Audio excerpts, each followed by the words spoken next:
साहब हो, मजबूत बात हो, उसमें झोल ना हो, उसमें कमी ना हो, उसके अंदर कोई ऐसा अंदाजे फिक्र ना हो, इंसान मजबूत अफकार के साथ आगे चले तो फिर वो यकीने कामिल की दौलत की तरफ बढ़ता है, फिर उसे मजबूती नसीब होती है। लेकिन हमारे यहाँ ये होता है कि बहुत कमजोर लोगों की बातें हैं, बड़ी कच्ची बातें हैं।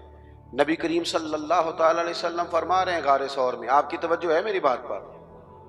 सामने खड़े हैं कुरैश मक्का, हुजूर क्या कहते हैं? ला तहज़न, गम न कर। हुजूर कोई सबब भी तो जाहिर होना चाहिए ना किसी चीज का, लेकिन करीम ने कहा ला तहज़न, अबू बकर गम ना कर। क्यों ना कर? इन्नल्लाह माना, इसलिए न कर कि बेशक अल्लाह हमारे साथ है। जिनके साथ रब हो वो दुनियादारी के मामलात में कभी गमगीन, जिनके साथ रब हो। लेकिन हम ना, वो अकबर अलाहाबादी ने कहा था कि मुसीबत में भी अब याद खुदा हमको नहीं आती। दुआ मुंह से ना निकली, जेबों से अर्जियां ही निकली। हम ना दफ्तरों के चक्कर तो काटते हैं, मुसल्ला नहीं बिछाते। हम सिफारिशें तो ढूंढते हैं, दुआएं नहीं करते। इधर उधर से अपने ताल्लुकात तो लड़ाते हैं, लेकिन अल्लाह की रहमत को नहीं मनाते। एक तो वली की शान ये है कि कामिल ईमान, और दूसरी बात वकानु यत्तकून, वली मुत्तकी होता है, तकवे वाला, परहेजगार। नमाजी को परहेजगार नहीं कहते। नमाज पढ़ने वाला नमाजी है, हज करने वाला, हज करने वाला हाजी है, कुरान शरीफ पढ़ने वाला कारी है, याद कर लेने वाला हाफिज है।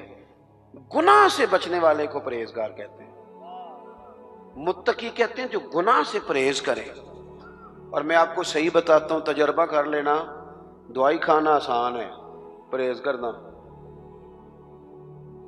इसी तरह नमाज पढ़ना बाज़-औक़ात आसान है, लेकिन परहेज करना, नमाजी बन के दिखाना मुश्किल है। परहेजगार, मुत्तकी कहते हैं परहेजगार को।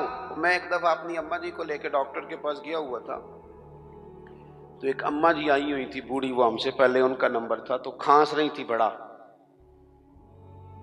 तो डॉक्टर कहने लगा, अम्मा जी जे तुसी चौल छड़ देंदे हो तो फिर मैं दवाई भी तुहाडी घटा देना, जे तुसी चौल नहीं छड़ने तो फिर मैं दवाई लिख देना। तो अम्मा जी थोड़ी देर चुप रही, तो बाद कहने लगे, पुत्र तो दवाई लिख ही दे।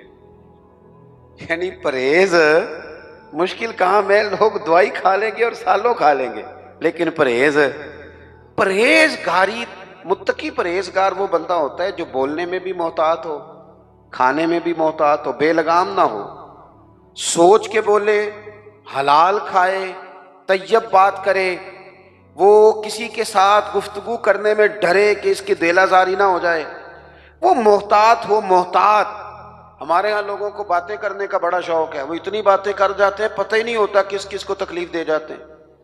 अपने आप को बताने का बड़ा शौक है, वो इस कदर ज्यादा आगे बढ़ते हैं कि कई दफा ना उसमें कमजोरी आ जाती है कि वो दायरा कार क्रॉस कर गए। मुत्तकी शख्स वो होता है जो जरा मोहतात हो, एहतियात वाला हो, परहेजगार हो। हजरत सैयदना उमर फारूक रदी अल्लाह तआला अन्हु ने ना हजरत उबई बिन काब रदी अल्लाह तआला